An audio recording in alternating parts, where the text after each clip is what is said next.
you're all here hopefully for a similar reason to everyone else. Like the reason why this webinar I put together is because it's something that I really struggled with as a kind of new entrepreneur when starting Pip Decks 5 or 6 years ago. And that was this awful feeling that I had when trying to sell, was that I just felt really, I don't know, slimy is probably the best word, but pushy or salesy kind of fits the bill as well. And I want to share with you what I learned that really kind of got me over that hump of being like, all right, no, it's okay to sell.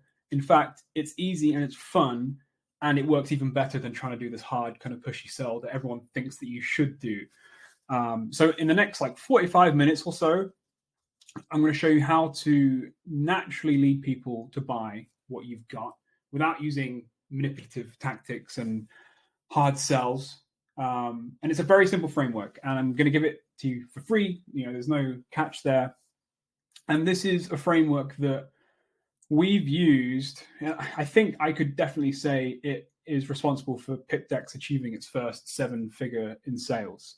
And it's something that we've used across our ads and landing pages and emails. I mean, the emails that you would have been getting to get you here all used that framework.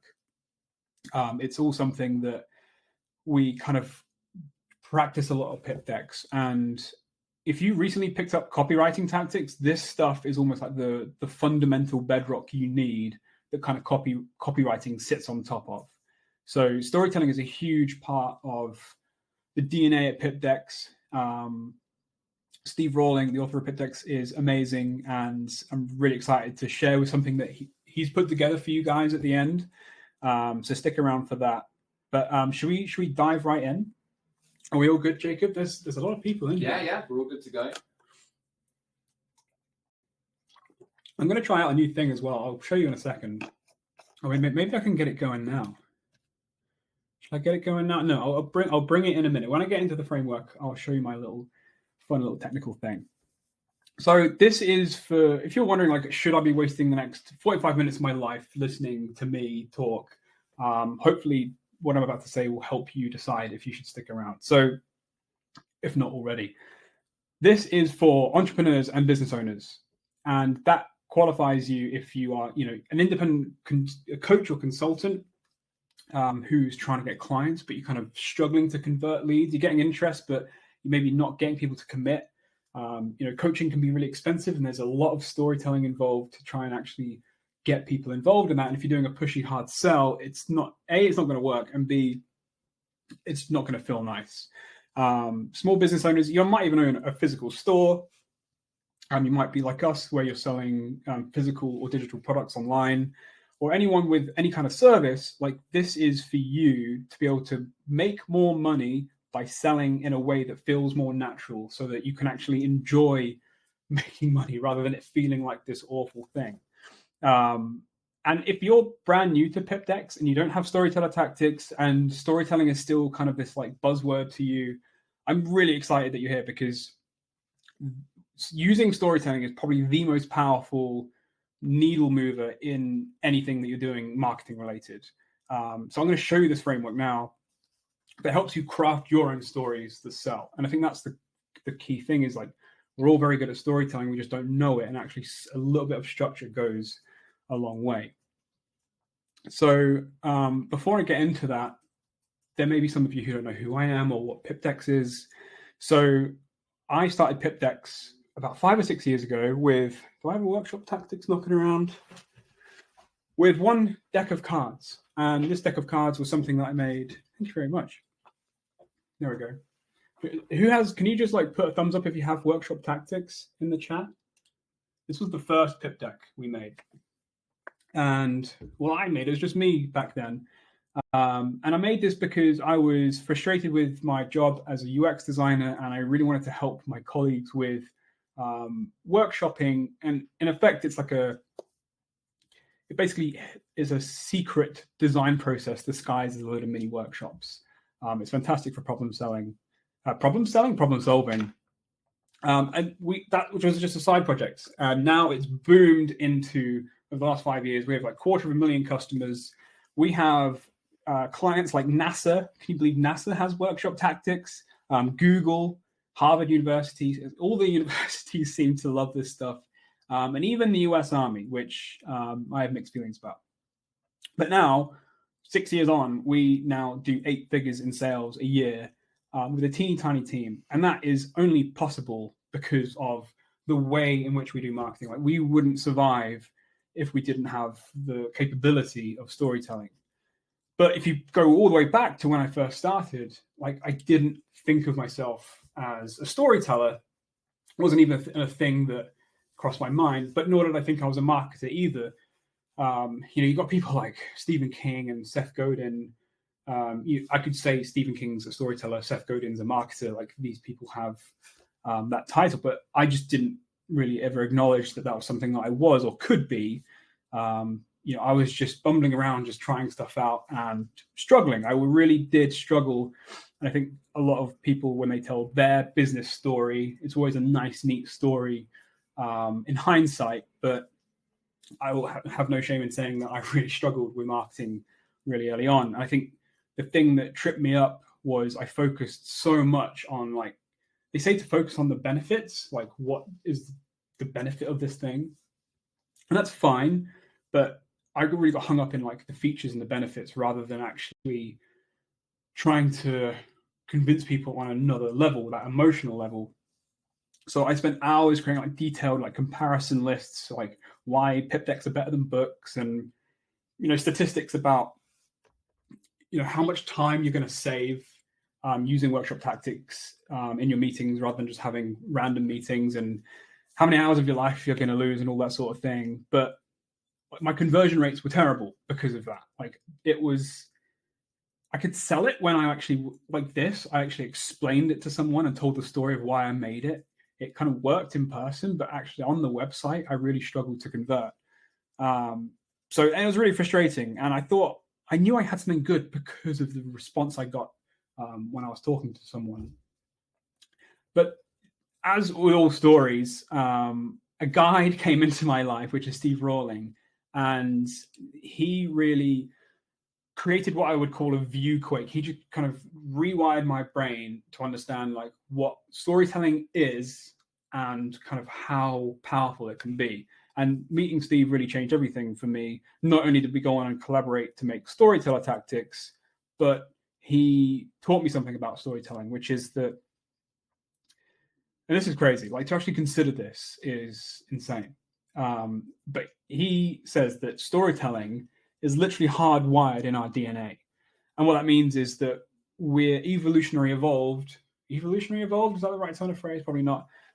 We're hardwired to respond to stories. Like, this is how we distribute information around the campfire. Like, this is why when we're talking about why you shouldn't go into the forest at night, because one time there was little Timmy and he got mauled by a saber-toothed tiger and he lost his eye.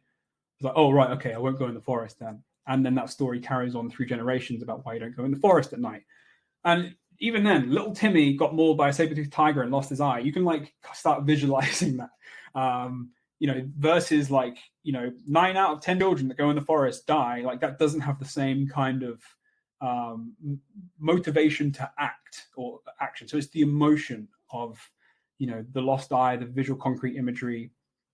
So after years of learning this stuff from Steve, I realized that there was a lot of kind of familiar patterns with what he was doing when he was coaching and consulting and coaching me. And a lot of the feedback I got from him, I started to notice this kind of same pattern. I have a weird thing about pattern matching, and I noticed this thing happening. And lo and behold, it was a thing that already kind of existed. And it's something that we've now developed internally as like our kind of go-to framework when we're like blank page, like we need to write an email or we need to put a landing page together or write a LinkedIn post. We come back to this, and it is a storytelling framework that helps you move someone from point A to point B. So I'm going to share my screen. I have no slides, by the way. I love no slide presentations because isn't this way better? Just me talking to you. But now I'm going to experiment a little bit. Let's see how it goes with drawing at the same time. So let me know if you can see this. I'm going to go ahead and get a thumbs up from Jacob. Yeah, okay. So the framework that I want to introduce to you has 3 steps. So we've got, that's the wrong, we need a pen. There we go. Not the keyboard. There will be technical faults in this webinar, I guarantee it. That's the whole point of doing something live, is to see what goes wrong. So the first thing we've got is the Jolt. Does anyone have a remarkable? They are literally remarkable. What a great product name.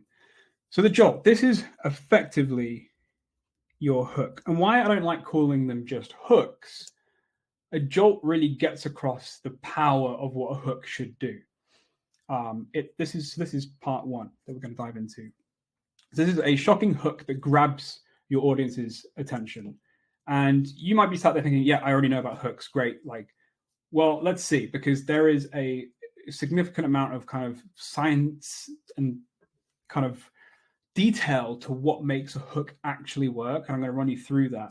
But the whole point of a Jolt is it literally should make someone like physically recoil in a positive way most of the time to what you're doing. So you're really capturing someone's attention with this. And then the next part, this is the kind of meat and bones of this framework, is the journey. So this is really, what kind of transformation are you describing? So here, this is where trust and connection is made with the person that you're communicating with. And then the third piece of this, and remember, this is about stories that sell. Like, it's all well and good to tell a story, but if you don't actually move someone into action, and you're just leaving them saying, oh, that was interesting, thanks very much, this is when we get into the jackpot, or what you might call the offer. So this is about presenting what you've got to them in a way that they can't resist. It feels like they've hit the jackpot. So let's go into the Jolt. New page. Is this working? This is great. Oh my God. Okay. So the Jolt is made up of 3 parts. And the reason why we have Jolts is because it's, I don't know if anyone here goes on TikTok or Instagram Reels, but it's so easy just to scroll through and just be completely uninterested by everything that you see. But then there'll be one thing that the first 2 seconds just captures your attention in a way that nothing else does. This is called selective attention. So this is kind of what the Jolt is aiming to do, is like within the first 3 seconds, it's trying to capture your attention. So there's 3 parts to it, and they all kind of multiply together. So first we've got the disruptor. Then we've got the qualifier. And then we've got the gap. Whoops. There we go. So with the disruptor, this is the unexpected element. So this is the thing that you're presenting that, you know, it could be an image, it could be, you know, the first word of a sentence or something that creates this kind of, wait, what? What is that kind of thing? And then the qualifier, well, let me explain with an example. The disruptor might be, look at Timmy, he's lost his eye. Like, oh no, cave boy Timmy has no eye. That's really sad. Like, whoa, how did he lose his eye? Like, you've already created gaps. This is now where the gap is involved. So the gap is intentionally using the power of implication, is intentionally leaving something out to create this kind of curiosity gap. Like, this creates an open loop. So now we need to find out, how did Timmy lose his eye? And the qualifier here is also, there's a lot of implication here. So the qualifier is, if you're telling this story, you're using this Jolt to a cave parent, who's got a mustache for some reason.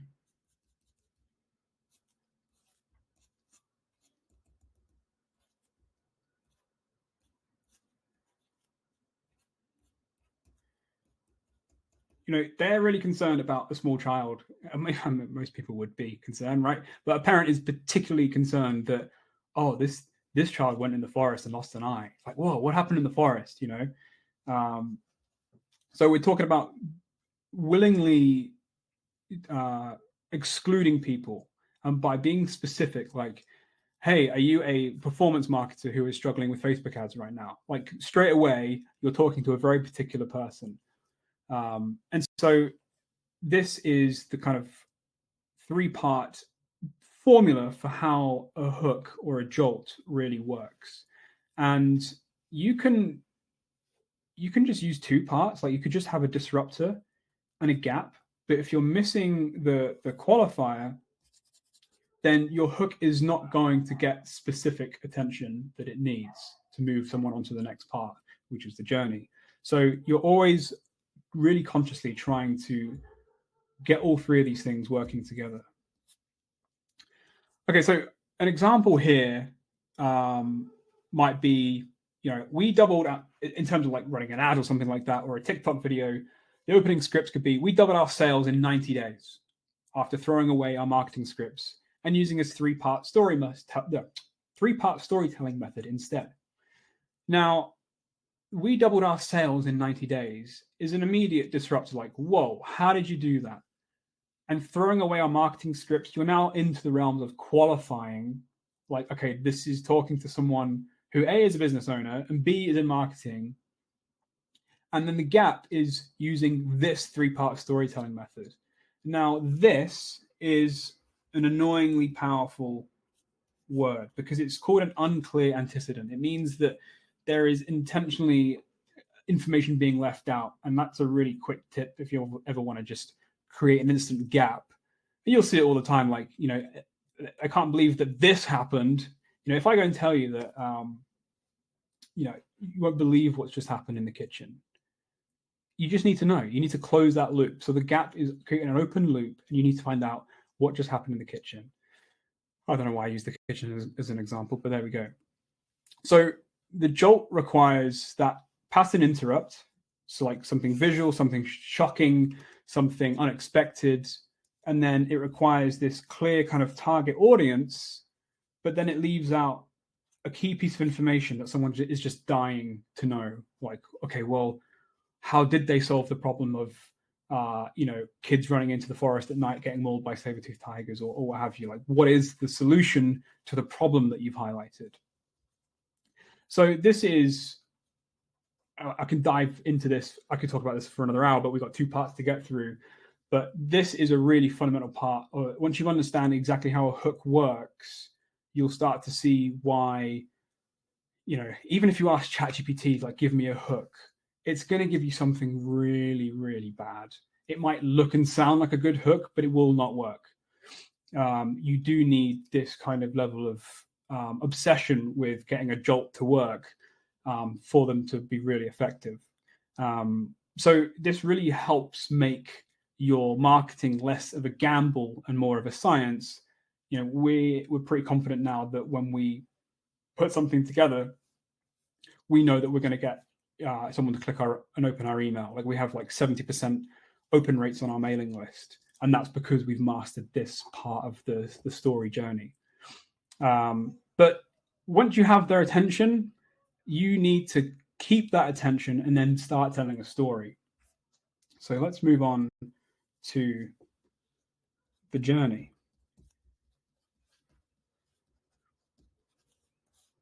Boom. All right. So the journey's primary purpose of a story is to build that trust and connection. No one buys from anyone unless there's trust. You do not buy something from someone if you don't trust them. And to create a relatable story, you need to frame it as a journey.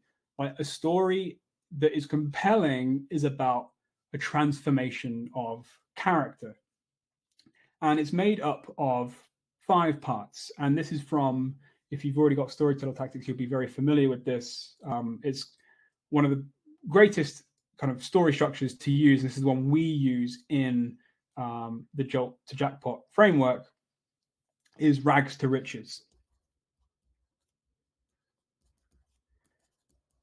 I mean, if you ever watch Slumdog Millionaire, it's basically the same story. So the first part we have is. So Charles, we're losing half of your head. Oh yeah, sorry. First piece we have there is hidden value. So hidden value is like where you set the stage. The main character, typically based on your ideal customer audience, they're in a bad place. They're struggling emotionally, financially, or socially. They have a problem. And again, that creates this kind of opens this loop that needs to be closed. But there's a hidden value with them or with their situation, even though no one can see it yet. And that's usually the thing that keeps you captivated with a story is, you know that person has an insane amount of talent and they just haven't realized it yet. Or they've discovered this new thing that the world hasn't seen. So this is your hidden value. And then something happens. So then we have the trigger. This is the inciting incident of the story. And this is what happens when the status quo is shook. This is when the main character realizes that they can't stay where they are, and this trigger creates momentum. And then we move into the struggle, because it's very natural for us to want to tell a story that's like this nice thing one after the other, but actually the best stories, like bad stuff's happening all the time. It's not like, and then this happened. It's like, but then this happened, So we move on to the struggle, and this is really showing that the transformation that the character is going through doesn't happen overnight. There's no easy way. And the struggle is this big, messy middle part of the story where your main character, your customer, is trying to solve their problem, but keeps facing setback after setback. And this is where a customer starts feeling heard. It's like, okay, you understand my problem deeply. And if you're into copywriting, this is where you're effectively agitating the problem. And then we move into, let's snake all the way around here, into epiphany. Now, epiphany, this is the turning point. It's kind of like the other side of the trigger. It's the moment where the solution is revealed. It's where you introduce your product or method as the logical answer to their solution. And then the next one here, and final one, is deserved recognition. Now, this is where we arrive at the riches. This is where you show the ultimate transformation and what life looks like after the struggle. So you can paint this as a testimonial, or you can paint this as imagine a future in which that struggle is solved and you have this thing. And this is not just about a material success like Slumdog Millionaire. It's about this deeper value that your product provides. Oh, I've lost connection. Oh, no. Well, let's bring that back. Told you, we'd have technical glitches. Stop sharing my screen. Present. Connect to app.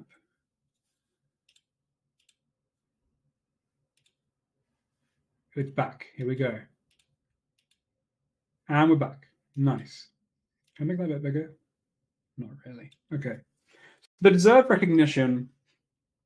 This is showing the value that your product provides. And this is something, this story, I implore you to go and watch this webinar back and look back through all of our emails, because I've been using the rags to riches story in this webinar.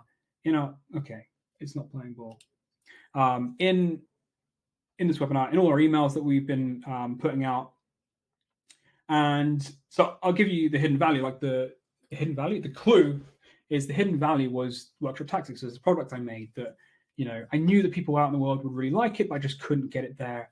And then deserved recognition is now I can say that product built a 8-figure business and we sold 250,000 of them. And this establishes trust with me as an entrepreneur and business owner. And it kind of gets across like that there was no easy way. There was a struggle to get there. so that you can see that these frameworks are things that have helped us. Now, let me see if I can share my screen again, because I'd love to get into the Jackpot. But You should use the whiteboard on the webinar channel. yeah, but I can't draw very well with my mouse. I'll try one more time. Stop sharing. Present with screen share. Accept.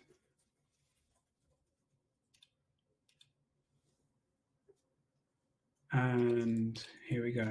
I don't know why it keeps cutting out. Never mind. We're in the struggle. Yeah, we're in the struggle of the story right now. And the epiphany is that I just need to get something that doesn't require a bloody connection with a cable. All right, so just to recap the journey. So the journey is the thing that builds this emotional bridge between your hook and the offer. None of these steps you can skip. You can't just hook someone in and then show them the offer. The journey is the thing that does a lot of the hard work of building that empathy, where someone's like, yeah, I totally get that. Or, wow, I really trust you now that you've shown me how you've struggled. You know, that's kind of what the heart of it is really doing. And you can do it in a couple of different ways. So normally you can use this to make your customer the hero, and it positions you as the guide. But in this case, I've positioned myself as the hero, and Steve Rawling as the guide. So Steve is this person that comes in and helps and shows me storytelling, and then, you know, the rest is history. So that's the journey. And now I'm going to walk you through the Jackpot. Let me hide that.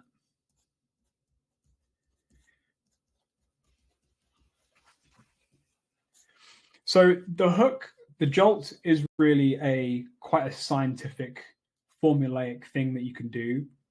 The journey is, I'd say, a trickier part of the process in terms of getting your story straight with the rags to riches structure.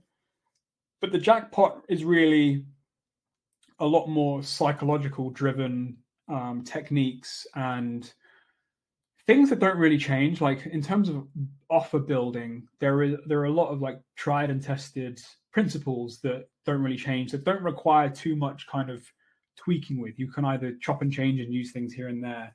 But I'll go through them now. So the whole point of the Jackpot is to try and present the offer as something that is irresistible, like someone's hit the jackpot. So after you've got their attention, you've told a compelling story that builds trust, you know, and this could be to a complete stranger who just was like really skeptical with you at first. You can win someone over with a story, but now you need to give that potential client or customer this call to adventure and make them realize they've hit the jackpot. Ultimately, this is the ask. This is the sale. So human beings, and you know, you could argue with me as much as you want about this, but we buy emotionally and then we justify our purchases with logic afterwards. So when we make an offer compelling, we need our prospect to feel like they've discovered something valuable, because the truth is they have, and you owe it to yourself to construct your offer to get that value across. I think a lot of people fall down at this step because, you know, they're worried about pricing too high, because, you know, we're our own worst critics. We're the first to say, oh, I don't think someone would pay that for little old me. It's like, yes, they would. You need to believe in yourself and the service that you can provide or the products that you've created, and believe in it. And in fact, a good tip that I got from, I think it was Seth Godin, said that, you know, only when you start feeling slightly uncomfortable with the price that you've set is when that price now starts to reflect the true value of what you're selling. So that's the first thing to remember, is that, you know, we are very kind of emotionally driven. So we buy with emotion and then we justify after the fact. I don't know what kind of icon I can do for justify. Maybe a cog. Can I draw a cog? No. That's not too bad. What do you think, Jacob? That's good. Yeah? Okay. So that's the first thing to think. You can lean to the right. I mean, I'm just a tiny little box See your right now. handsome face. All right, there you go. Can you see me? There we go. Sorry. So the next thing with the Jackpot is stacking value. Value stacking is an important part of an offer. So we only buy, and this is another kind of hard truth to remember, is that we only buy products when the value of the product seems higher than the amount we're being asked to pay. So what you need to do here is actually list out. So we do this with when we're selling Pip Decks individually, we list out that you're getting the physical deck of cards, and it's this level of quality. Every card is, intently designed, but also you're going to get the digital, and it includes access to the app. But then you're going to get a video tutorial for every single tactic. Plus, you're going to get, mirror templates for every single tactic, and you wrap that all up, and you can say, what this is actually worth, is probably subjectively in the thousands in terms of like the energy and effort we went to put all this together. And it'd probably be 10,000 if we just made this one thing and it just existed in one place. We say, yeah, you can have that for 10,000, but for you right now, you can have that for $150, right? So when we start stacking how much things are worth and showing the value of these component parts, and then saying, but we're making it, 10 times less the price for you to buy, this is a really powerful way of demonstrating the value that is inside your product or service. So a quick example, I have a friend who does leadership coaching, and she wanted to coach other coaches by creating a course. And she priced it just under $1,000, and she didn't sell any at all. And she came to me, and because I'm really obsessed with like figuring out like what is a good price for something. And you'll know probably that Pip Decks are expensive, but they're expensive for a reason, because the price is the story. It signals value, and people value something more. Like if Pip Decks was $10, we'd just be devaluing exactly what value is truly in there. But anyway, she came to me saying that I think I should lower the price. No one's buying it. But I got her to try something really simple. And it was include a bonus coaching call. And this literally made people start buying it, because she's adding this value that normally her coaching calls are like, $2,000, but she was throwing that in for free effectively. And it made people start to realize that the value of the course, with that embedded in it, would be worth it for them. So sometimes it's really figuring out what is the configuration of the thing that you're selling. Is there a piece missing? Is there something that you can throw in that only costs your time, but is actually super valuable? Like, we did this for the copywriting tactics webinar. How many weeks ago was that? 3 weeks ago. We had a package which was it was only 12 of them. I offered coaching for the first time to Pip Decks customers, and they sold out nearly instantly. And that was just a way of us finding additional ways of giving value to customers. So including these things in your offer are really important. Now, so that is value stacking. And another critical part of an offer, which isn't necessarily a tangible part, but it's momentum. Something that kills most business deals is loss of momentum. People want to go away and think about it. They postpone decisions, even though those decisions would like genuinely benefit them. By really communicating that the value of your offer has a timeline to it. This is where the line between like, oh, I feel like I'm being pushy and salesy starts blending in with like, look, people procrastinate, people put things off. You owe it to yourself to actually start creating that momentum that's going to get someone to get over the line.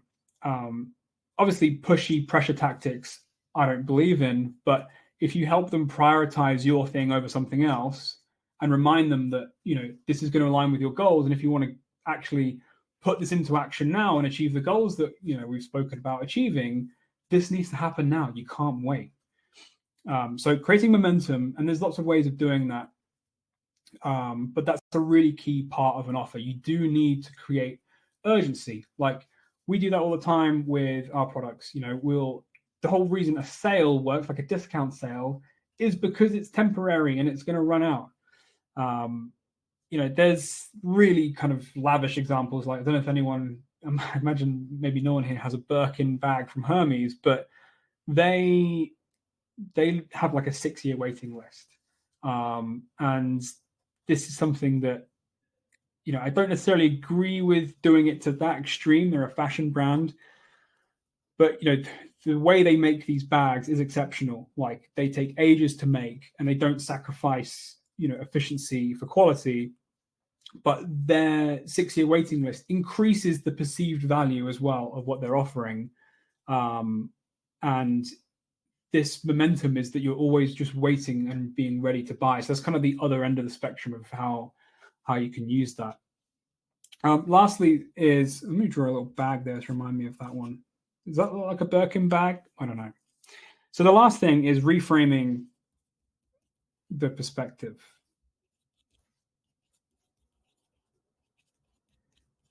And I got something a little bit later on that kind of dives into more like concrete offer building. This is really the fundamentals of how you're putting an offer together. So reframing your perspective.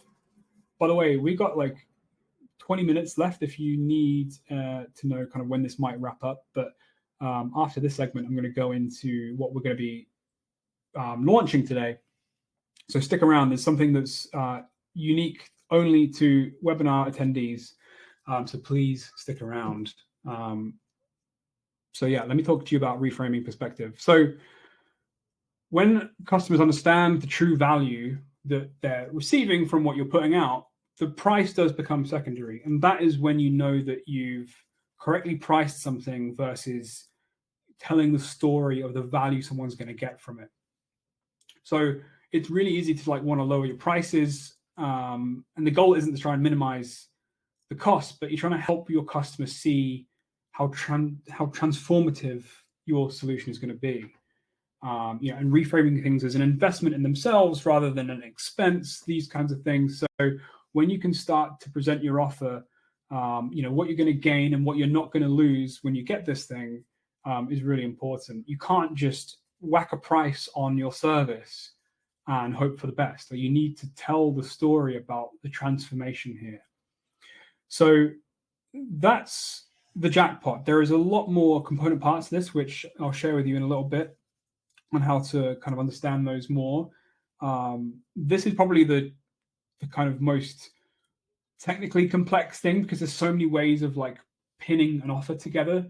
Sometimes it can just be really straightforward. Like if you're, offering a jet wash service, when you're putting your offer together and presenting it, it's not like your driveway is going to be nice and new again. You can talk about the feeling someone's going to, the transformation they're going to feel when they come home and it's like, finally, my house feels like my home again because it's nice and clean on the outside, So this storytelling element is a really critical part of the Jackpot as well.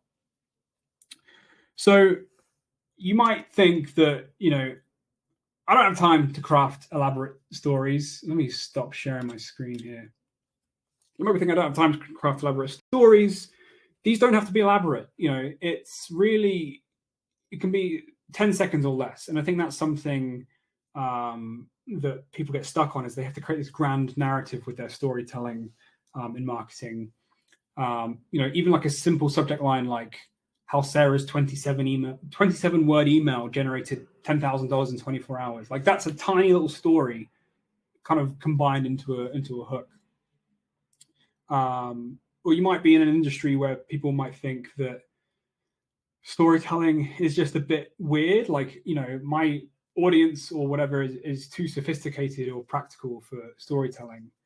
But the opposite is true. Like the more logical you think your potential customers are, the more likely they need stories to actually process the value and information that you're selling to them.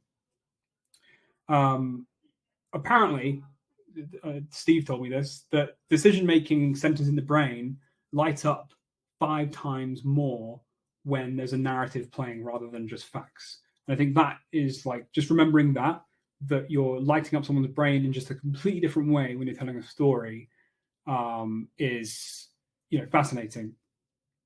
I've been in situations where I've been in a really stuffy room full of like professional corporate bods, and I've told a ridiculous story. So if you're thinking like, my industry or niche just doesn't work for storytelling, I'd say again the opposite. Like when you interrupt their day-to-day, like they're expecting a presentation full of bullet points, the story is the thing that's gonna like shock them, jolt them, and remember what you're doing. And I think that's the key thing of storytelling for me, that I tell everyone, is that the main reason you want to be telling stories is because you want to be remembered. Because it's easy to spread stories. We can tell the story about, that card deck guy who started a card deck company and now he's made millions. And it's not that straightforward, but you know what I mean? Like that's something that can be spread rather than, I don't know, the alternative, which I've been doing storytelling too long to figure out what the boring alternative to that is. So some objections that I hear from people who haven't got storyteller tactics yet is they feel like they're not interesting enough to tell a story, or they don't have interesting stories. I think that's something Steve's really shown me, is that you don't need to have your own story. There are stories out there that you can go and find, stories from customers you already have, people that haven't bought yet. You just can go and speak to them and understand what their story is, and you can then retell that. Your ordinary is likely extraordinary to someone else. There's the whole thing called, the curse of knowledge. The thing that you're, oh yeah, I know how rocket science works, but it's a bit boring. It's like, what? There's so much story within you that you probably don't even realize. And there's so much good stuff in storyteller tactics, especially the story listening card, that can help you kind of unearth those stories.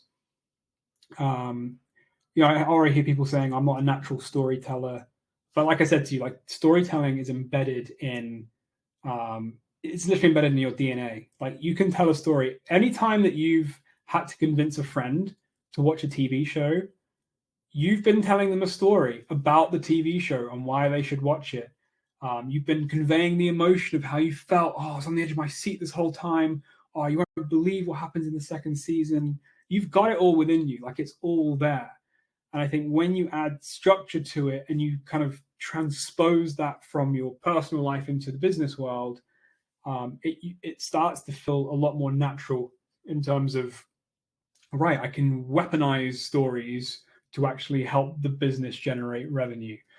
That's the thing that clicked for me, is like, this thing over here can be used for this thing. And not only is it way more effective, it's actually fun. Like we have so much fun at Pip Decks because we're like, every time we write a new email or landing page, like, right, what story are we telling here? And we get to craft and create stories. And I think the thing that really, the first objection I had with Steve when, getting into storytelling was just the one of ego. Like I didn't want to like stand up and start saying my story like it's all about me. I don't want to be boastful or self-centered, but actually when you structure a story correctly, it serves your audience rather than you. So like in the journey framework, I know I did a bad example putting me as the hero, but I'm not, right? In the journey framework, you put the customer as the hero and you position yourself as the guide. But in the case of our story, I've positioned Steve as the guide because he was my guide. I was almost his customer, so to speak, of being a student of storytelling. And you're just a guide with a solution. You're Gandalf or you're Yoda, saying, here's how to use the Force.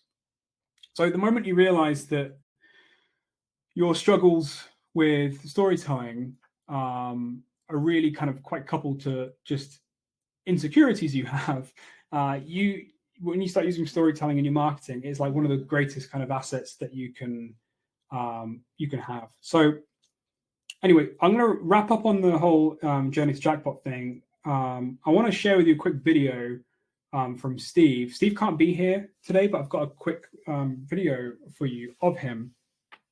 And he's going to introduce this thing that we have put together that we're excited to share with you today, which dives in a lot more into the journey segment of the Jolt to Jackpot framework. So yeah, we'll put the video of Steve on. It's just a couple minutes and then we'll wrap up. Do you want to get the video going, JP? Hi, I'm Steve Rawling. I'm a storytelling consultant and author of Storyteller Tactics. Over the next 60 minutes, I'm going to show you the exact steps on how to craft stories that will sell your product or service without resorting to hard sells, to crippling price discounts, or to shady tricks. These are the exact techniques that I've used with customers and clients from places like Google, Meta, Rolls-Royce and Disney.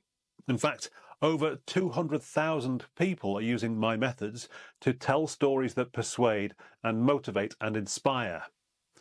I've spent the last 10 years running my storytelling consultancy and helping businesses with storyteller tactics. Before that, I was a journalist at the BBC for over 20 years.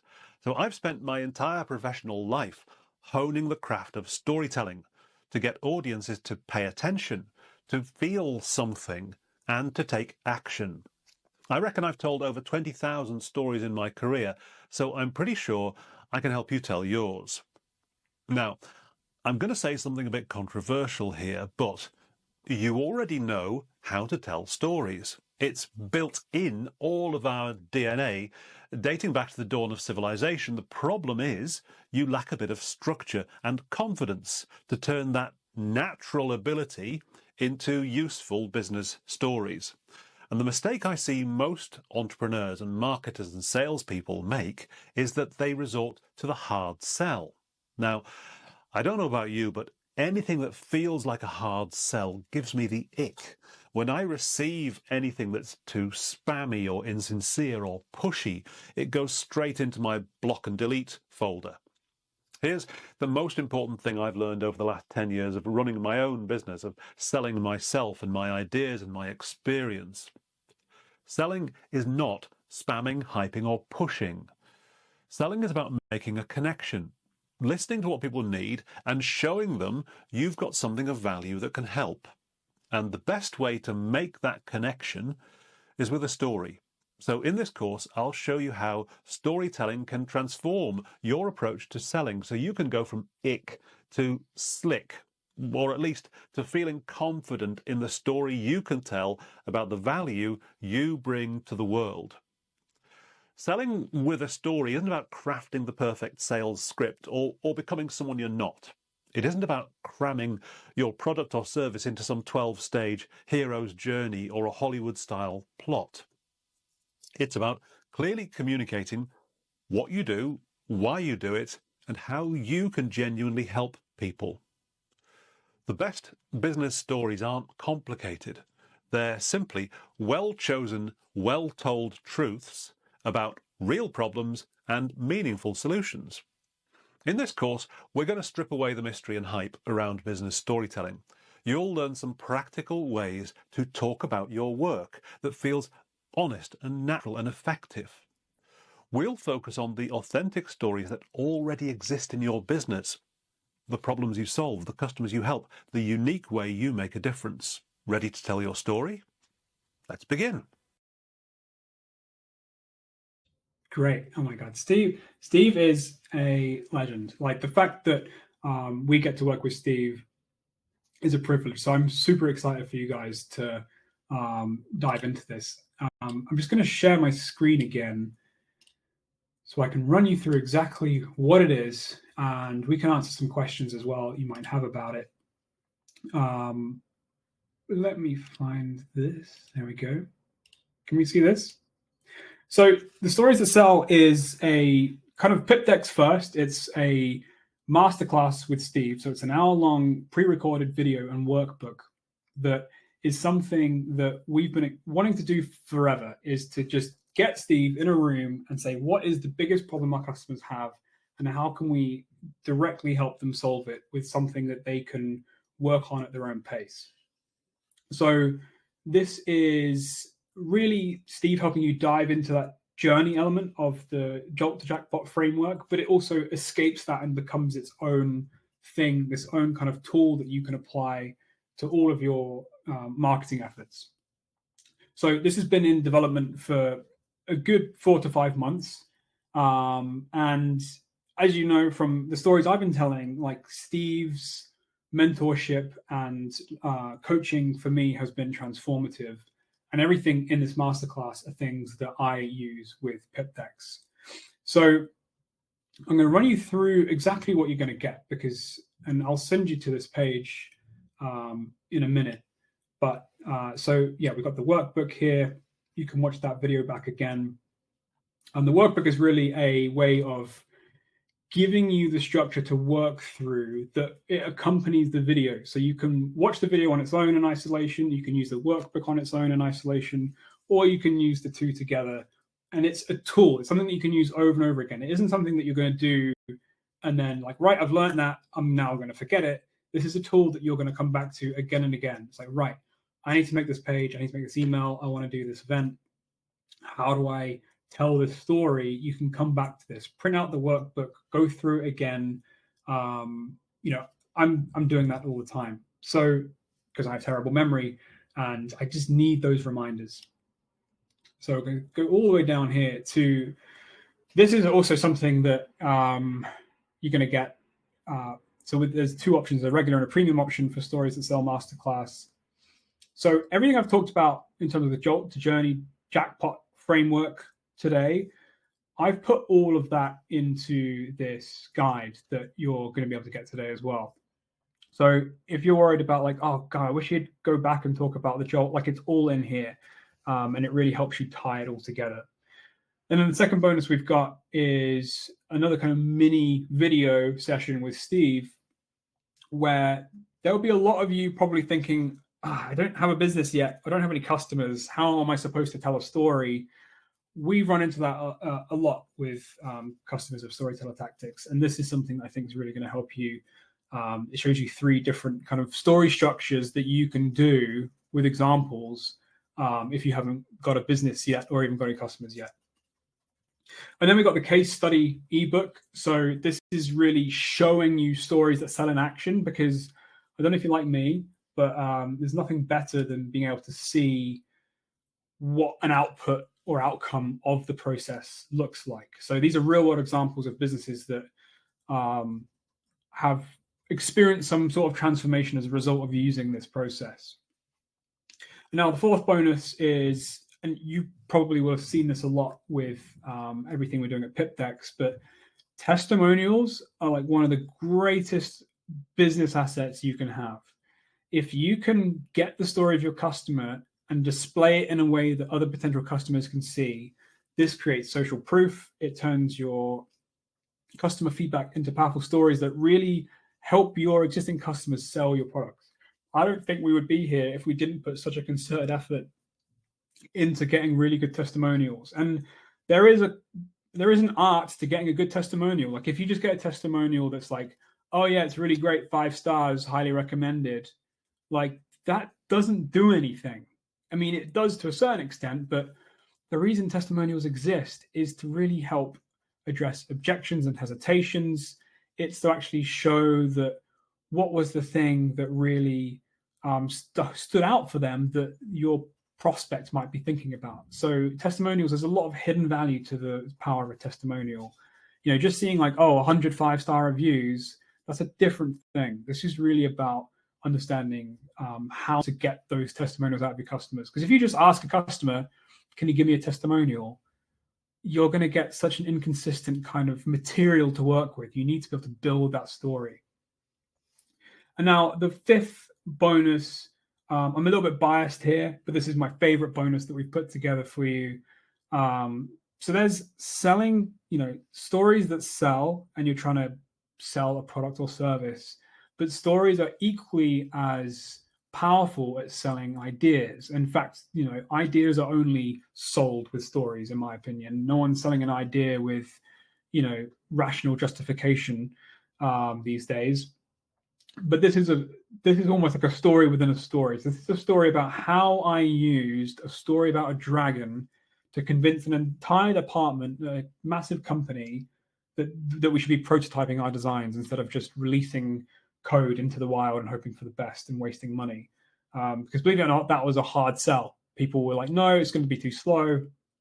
And I initially thought, you know, a bullet point list of reasons why we should be prototyping and like a training session on how to do prototyping was going to be the move. But with Steve's guidance, he was like, why don't you tell a story? I was like, yeah, I know I should do really. It's like, why don't you tell a story about a dragon? And so I did. And so the actual presentation I used to convince this entire department on how to, on the value of prototyping, I do a live run through.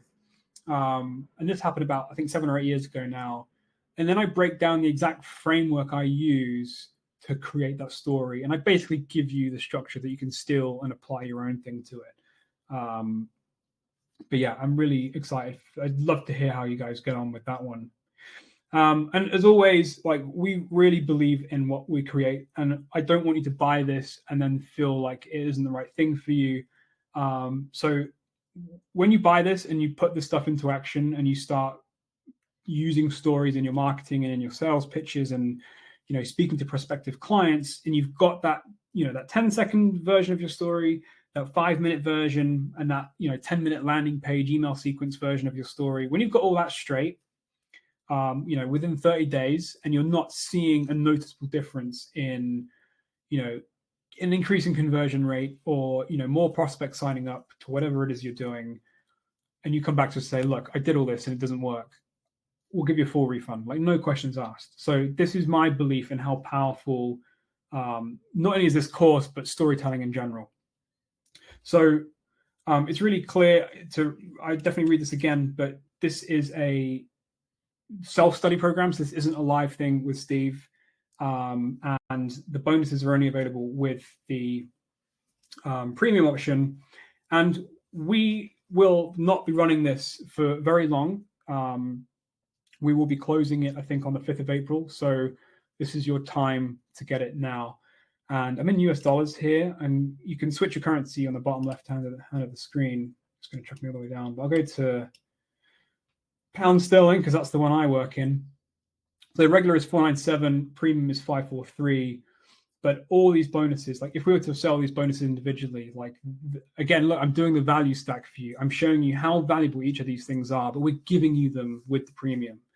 And we know this can be quite a big investment for people, especially if, you know, you're not bringing in any revenue from customers and you're a brand new business, or you're just, you know, on a tight budget. We do have the option for monthly payments now, so you can kind of switch between the two and see what's going to be most suitable for you. And getting feedback from the previous launch we did, where, you know, we haven't bundled Storytell Tactics into this as a, you know, there's no option but to get Storytell Tactics. So we've added the option to add Storytell Tactics to your order this time round. And you will not be able to get it at this price anywhere else. We'll never do a sale this big. And there's nowhere else on the website you can get Storyteller Tactics at this price. So if you don't have Storyteller Tactics yet, this is the best opportunity for you to get your first Pip Deck if you don't have any yet. And lastly, and this is only valid for the next 30 minutes starting from now. So it's 7 o'clock here in the UK. At 7:30, this checkbox will disappear. And what this is, anyone that buys in the next 30 minutes, and this is me creating urgency, by the way, I want you to get this now so that you don't postpone the decision, because I know how powerful this is going to be for you. If you buy in the next 30 minutes, you're going to be you'll be in a pool of customers who will be able to get feedback on your sales story from Steve Rawling. So a email feedback session. If you send Steve, and we'll send an email following up after this how it's all going to work, but you'll be able to send Steve the sales story you've put together from the course, and Steve will reply to you with his feedback on how to improve it, what to watch out for, what he likes about it, and all the rest of it. And you can send that in video form. You can send that, you send the landing page that you put together, whatever it is. And that's free. That is only for webinar attendees right now if you're buying the course. If we were to actually do that, that would be easily like a $1,000 kind of service Steve would be doing. But I said, Steve, please, can we have you for this? Will you give feedback to the customers for this? And he said, yes, okay. Because Steve is a super busy guy. You know, he's working with the Rolls Royces and Googles of the world, and it's hard to pin him down. So the fact that he's given up his time to be able to do this I'm super stoked. But you've got any questions at all, please drop them in the chat. We can go to a Q&A now. you've got 28 minutes now to claim that. But yeah, I think that's covered everything. So we've gone through the Jolt to Jackpot framework, which is covered all in the framework guide here. And yeah, should we go to questions, Jacob? Should I stop sharing my screen? Stop sharing the screen. Yeah. I'm not sure people can hear me. Is the only thing. But if you go to the Q&A. Oh yeah, Q&A only. Here we go. I can just walk over to your mic. So, does the medium change the way you tell a story? For example, whiteboarding, presenting, public speaking, or conversations? Does the medium change how you tell a story? I mean, I think inherently, yes. The medium is the message. So there's Jacob. Say hello, Jacob. The medium is the message. So you can tell different kinds of stories. Like if you're literally in an elevator giving a pitch, you're going to tell a different minute version of your story versus if you're doing a keynote talk, for example, or if you're telling that story in an email. You do have to change your writing style, your intonation, your process based on the situation. But the great thing about the stories at Sell Masterclass is that Steve shows you the different types of stories you can make for different situations. So you get the elevator pitch, you get the kind of 5-minute version, and then the 30-minute version. So Steve helps you really kind of get that context through. And then we've got, is there a way to use this framework? I mean, we've covered it a little bit, but maybe we want to be clear, a way to use this framework and storytelling to sell your own skills and services as a designer or coach, for example. So maybe if you give an example as a coach. Repeat the question. Is there a way to use this framework, and that was the Jolt journey Jackpot, to use that to sell your skills and services as a coach? I mean, yeah, like the whole point of that is that it should be able to help you sell your services. So, for example, that journey, I've had a couple of CEO coaches, and to be able to for them to be able to play back my story of working with them as someone that was confused and anxious about like, what am I even doing as a CEO? And they can tell that story of a time they helped someone else like me, but they didn't know about what they were doing. But after, spending 6 months together, they transformed into this more confident CEO who was more in control of not only their business, but their life. Just talking about that transformation that you've taken a customer through, that's the journey. And you could do any kind of Jolt for that. Like, how a CEO who was working 18 hours a day after 6 months was only working 1 hour a week and had a six-pack. I don't know, you know what I mean? Like, you can do anything to get the attention there, but really that journey is about how you guided a customer through a transformation. And then the offer is obviously whatever you're putting together that is going to be the service offering that creates some urgency and scarcity that's going to make someone actually move into action and work with you. You'll often see with coaching, making your coaching availability really scarce really creates higher value. Like if you're like, oh yeah, I'll work with everyone and anyone at all times of day, that signals to someone that like you don't value your time and that you're going to be split across too many people and then they're not going to get a good kind of service out of you. So there's a lot going on there. But yeah, absolutely. The Jolt to Jackpot framework is something that we use all the time to sell our products and services. So it will work for anyone.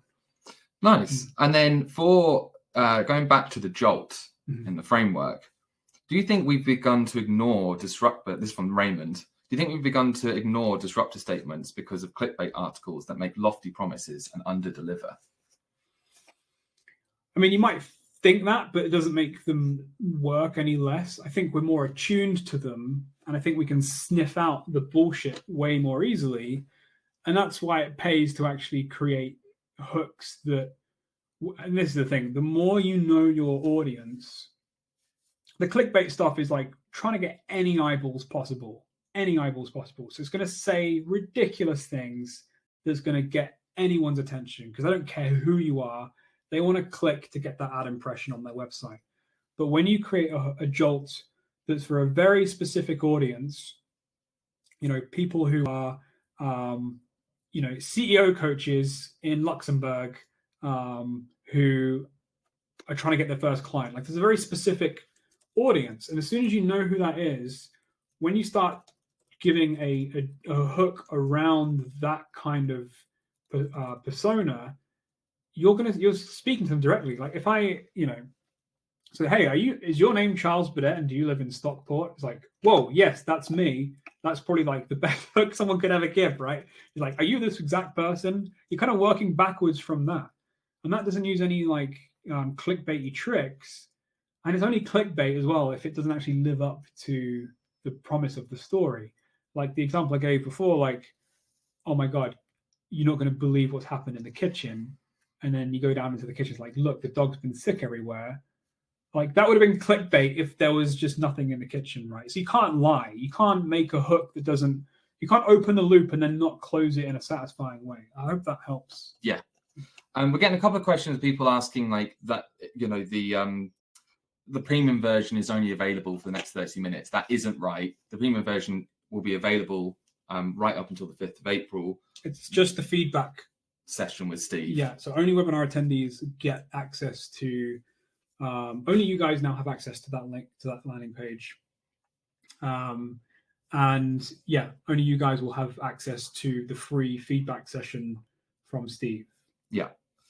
And then we've had some questions about the qualifier. We've had a few people asking, is this the person receiving the information, i.e. the target audience? Yes. Yeah. Yeah. So, and again, that can be done by implication. You don't have to, you can explicitly say, call out like, hey, are you a mum with 3 kids who's struggling to juggle like dinner meal prep?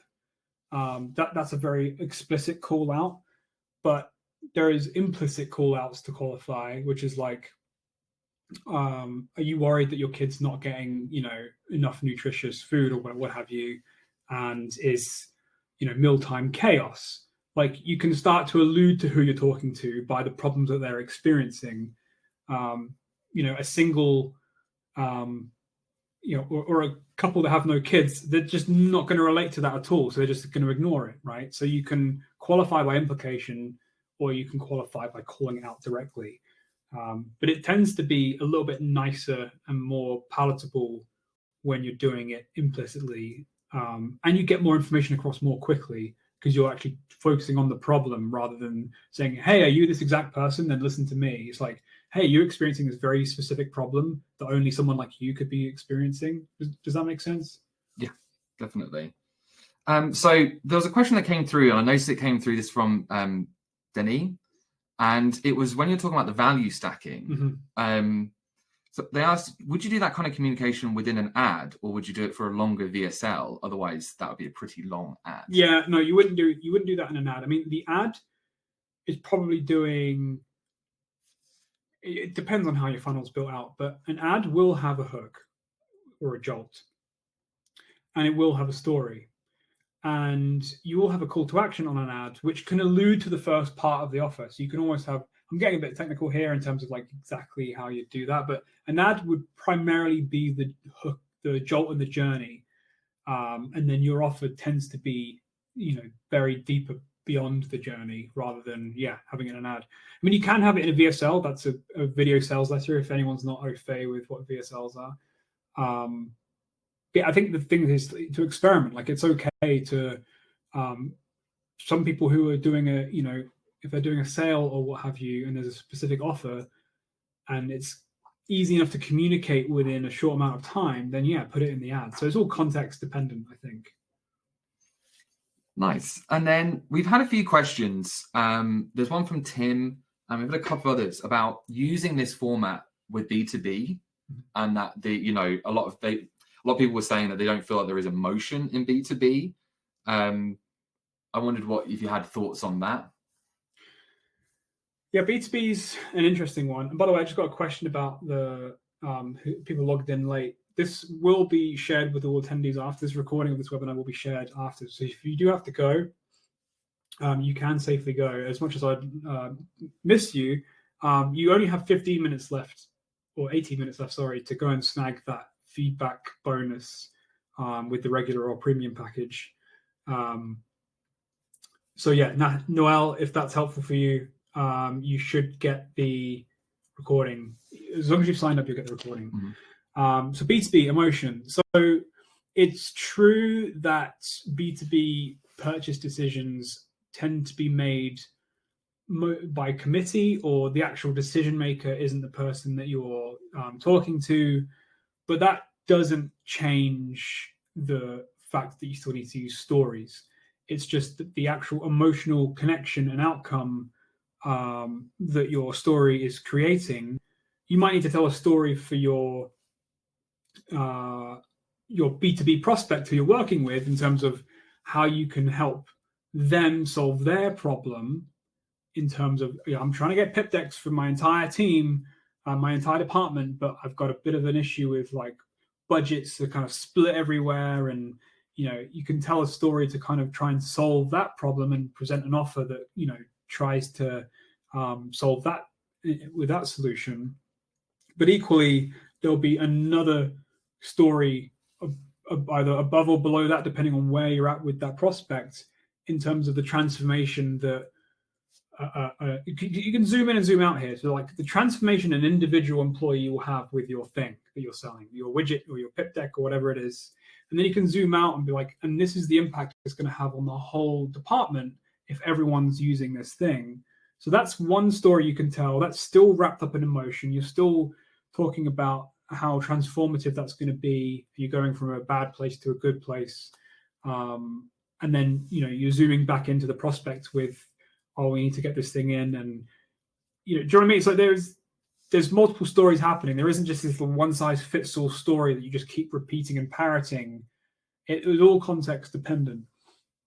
But obviously getting a foot in the door with a story to a business, we position Pip Decks as something that is a complement to training, and it's something that's going to give people confidence to actually put stuff into action rather than watching something and then forgetting it. Like, we're all about putting people into action with what we're doing, and that's the story that we tell. And then once we're in with that, then we craft new stories that we need in order to kind of move the needle on, like, getting a deal done. So and that means designing the offer with them. There's a little bit of like sales consultancy there. Anyway, I digress. I could do a whole webinar on B2B. Yeah, I mean, that might be good. Yeah. I mean, I think a lot of it for me is about signaling competency. Like people, I think Rory Sutherland talks about, people don't make decisions in B2B to get the best outcome. It's to avoid blame if things go wrong so they don't get fired. So I think a lot of the B2B stuff falls down to like reputation management and risk aversion and sort of internal politics, and you've got to kind of play that field. So it's quite different, but you can still absolutely tell stories about it. Yeah, I just got a question from Emmanuel about the price in the basket being €100 higher than announced. So there's no, is that in relation to storyteller tactics? Because it should come through okay. It might be different dollars. But in terms of the savings, like, you will save if you buy the single payment. There's no discount applied. It's just the prices are different. So for monthly, you're paying a bit more to spread the cost over. Is the Masterclass one-time use, or can be done repeatedly to learn and do different services? So as I explained when I introduced it, the Masterclass isn't training in the sense that you watch this thing and then you learn it and it's like, right, okay, I've learned that now, that's done. This is something that, because of the accompanying workbook, it's been designed because this is kind of in the DNA of Pip Decks. Like, anything that we make, we want you to be doing something with it. So the Masterclass is something that you can come back to again and again, and it takes you through the process and it gets you doing. So that's the whole point of it, is that it's a tool that you can come back to and use. So yeah, hopefully that answered your question in terms of, this is a repeatable thing. It's a repeatable process that you can use again and again. So we've got a question from Ian. A landing page often includes a hero section. What part of the framework is this? The hook, the transformation, or would you ditch it entirely and write longer copy following the framework you described earlier? So contextually, you've likely hooked someone in. You jolted someone and you've got them to the page. But kind of like a fractal, you can keep using this same, jolt journey jackpot kind of offer all the way down. Like, a jackpot could be like a call to action button at the end of an ad saying, transform your storytelling as an offer. Like that's the offer that is on the table. So when you get to a landing page, you can argue that yes, the landing page should be hooking you again. I mean, I was taught very early on when learning copywriting that the purpose of the first heading is to get you to read the second heading, and the second heading's purpose is to get you to read the third, and so on and so on and so on. So there is an element of continuing that journey and using that hook. And yeah, you should be qualifying people on that page to make them realize that, yes, I am definitely in the right place here. This is definitely for me. Because if you have a really vague, broad landing hero section, someone might be like, wait, this doesn't align with the thing that I clicked on. The story feels just disjointed. So you want to try and keep that thread of a story going throughout. We don't currently ship to India, I'm afraid, if you're trying to get the Storyteller Tactics complete package. I'm terribly sorry about that. So we've got a question from Wendy. Is the masterclass one-time use, or can be done repeatedly to learn and do different services? I just answered that one. Oh, did you? Yeah. Oh, sorry, I've been jumping ahead. Have you done can Storyteller Tactics be applied to one specific social media post, or is it something that can be used over several social media posts? Is that in relation to the deck of cards itself? I mean, the thing with Storyteller Tactics, there's a box of tools. So there's lots of different things in there that you can use and try out to start bringing storytelling into what you're doing. The Stories That Sell Masterclass is a far more structured approach to how to craft a kind of complete sales story so that you have the confidence to, if you have a client on the phone or you're putting a web page together, you know what you're doing, you know what story you're telling. I think with the social media posts, they have a way shorter lifespan. So it's good to use social media posts as ways to test out telling a story, see what resonates. I mean, I'm doing that on LinkedIn right now. I'm posting like 3 times a day on LinkedIn, just as a way of exercising my storytelling ability. So if you're following me on LinkedIn, I'm using the Jolt to Jackpot framework every day. I'm not always doing the Jackpot part, but I do often get people to engage with my posts or link to this webinar or that kind of thing. So there's always sort of a beginning, middle, end in that sense. We've got fireworks going on. Can you guys hear the fireworks? People are celebrating. What a great product. Yeah, we got a launch party outside. Great. Discounts applied to price. So Emmanuel, can you explain what you mean by the discounts applied to price in pounds, not euros? I'll look into that now. So Iris, what I'm missing is the feeling it's easy to use. I saw a few cards and didn't get it, so it seems difficult to use. I mean, it's not easy. No, like if it was easy, everyone would be doing it. The whole point of the masterclass is we're giving a far more guided, structured approach to putting a story together. I think the thing with Storyteller Tactics is it is this toolbox that it has the frameworks there that they're all connected, so you can kind of follow through and try different things out that are connected to each other.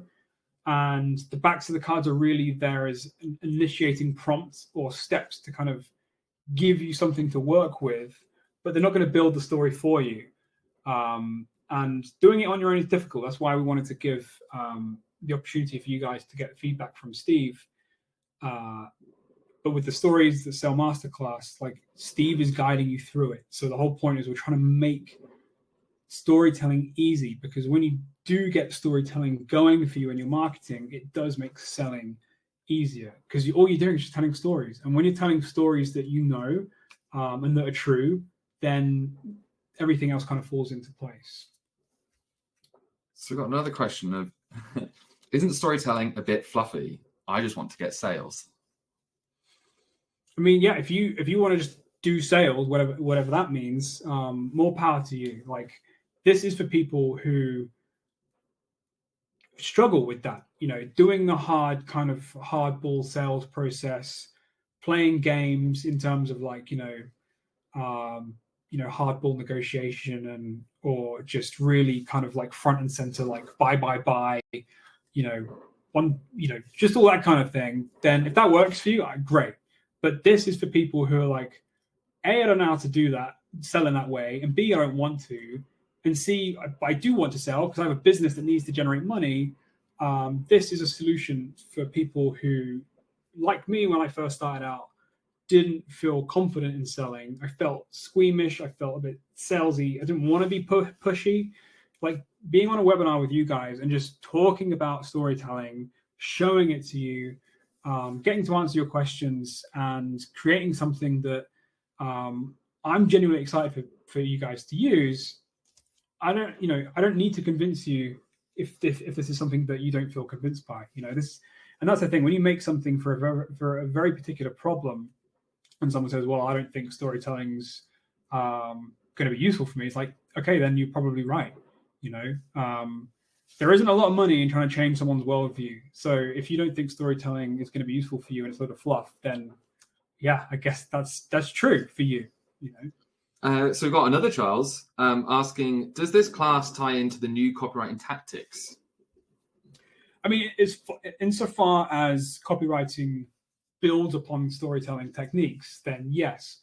There aren't any copywriting tactics cards referenced in the masterclass, but when you have that storytelling structure, as in you've got it figured out in terms of like who my audience is, how I'm hooking them in, what is my rags to riches kind of story, and you've worked through with Steve what that is. When you've got all that figured out, copywriting is the kind of how to then actually write that in terms of how you're presenting that, how are you communicating that, what kind of tips and tricks and techniques for actually putting words on paper. So copywriting is really the mouth, would you say? Mm-hmm. And storytelling is really the brain behind it. Mm-hmm.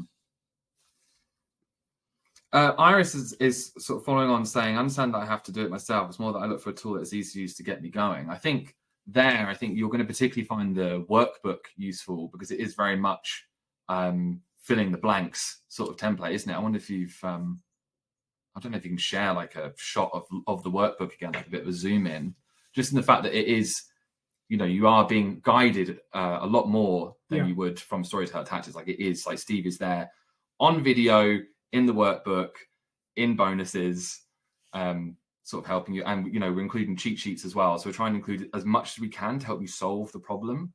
I think compared to like Storyteller Tactics, which gives you a lot of choices, a lot of tools to use, this is much more a pronged approach. Yeah. I mean, the whole, by the way, you've got 4 minutes to buy if you want to get the feedback session. By the way, we're nearly out of time. The whole reason I created Pip Decks and the whole reason the format exists and the whole reason we created this masterclass is to get people going with something rather than like, oh, here's a book or here's like a really long, arduous course where you're going to learn about the theory of storytelling. This is the whole point of this, is to get you going, because Steve's going to give you tasks like, right, okay, what are you going to put in this section? Think about this, this, and this. Can you think of a thing that you can think of that you can populate into this bit so we can move on to the next bit and tie all that together? I think my favorite thing about that as well is that Steve gives you examples at every step of the way. Like, I don't know about anyone else, but the way that I like to learn is that I learn best when I see an example of what we're talking about. If it gets too theory based or too abstract, I lose focus. But with examples, I can literally see how it works. And Steve does that. Yeah, for sure. I got one final question, maybe. Yeah. What industries could this be useful for? Is it just for marketers? I mean, if you're in the business of business, as in like making money by selling a product or service, this is definitely for you. I think this can be equally applicable, as I alluded to the bonus, if you're in the business of trying to persuade people in the sense that you need someone to buy into your idea. So whether that's pitching to get investment, whether you're internal, a large organization needs to get buy-in from senior stakeholders or what have you, and you need to sell them on an idea, like a new initiative or something.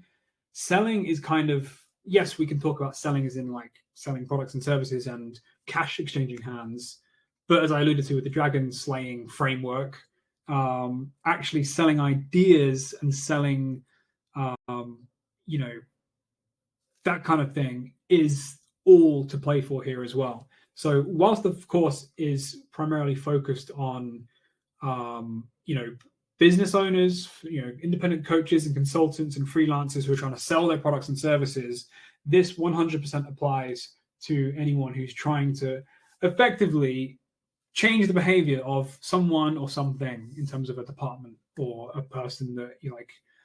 If you want to convince your wife to get a cooker that has a steam function on, you could put together a story that sells, and it will give you a higher percentage chance of working than just using facts and figures about why steam ovens are better than conventional ovens. Tell the emotional story about how you're going to be able to have, just imagine having like a way crispier turkey on Christmas Day, and you'd be able to cook faster so the kids won't be as hungry as long. That's the kind of story telling that we're talking about here. It's not like this hard sell kind of like, here's how to, I don't know what I'm saying now, but it's been a long day. But you know what I mean? Yeah. It's storytelling is just, it's the air we breathe. And I think as soon as you realize that, and you can start weaponizing it in a good way for whatever you're trying to do, because we're always just trying to do stuff here. We're trying to persuade, convince, sell. Stories are the thing that do it. And we buy and we respond and we connect to people that tell stories ultimately. I think if you're not convinced, just set yourself a challenge tomorrow and just try to count how many times you tell a story throughout the day. And you will very quickly see how many little micro stories that you're telling all the time. And that's because, we literally tell stories all the time. Right. You have 1 more minute to go and go and buy if you haven't. Because I'm about to go and turn off the checkbox to get the feedback session. So if you haven't ticked that, once you've bought, you will not be able to get that exclusive feedback session from Steve. But this has been a great session. Yeah, thank you so much, everyone. Thanks to everyone for coming, and thanks for your great questions. It's been great. I know I've been a bit quieter in this one, but it's been so fun just sort of chatting to you in the comments and in the Q&A, and really appreciate the kind comments. And I think we're going to be doing a Q&A with Steve tomorrow. So if you're watching this back tomorrow, keep an eye out, because we're going to get Steve on to answer some more questions about the course, about storytelling, about anything you want really. So do keep an eye out for that. And again, thank you very much, everyone. It's been great. I'd love to do more of these. They're really fun.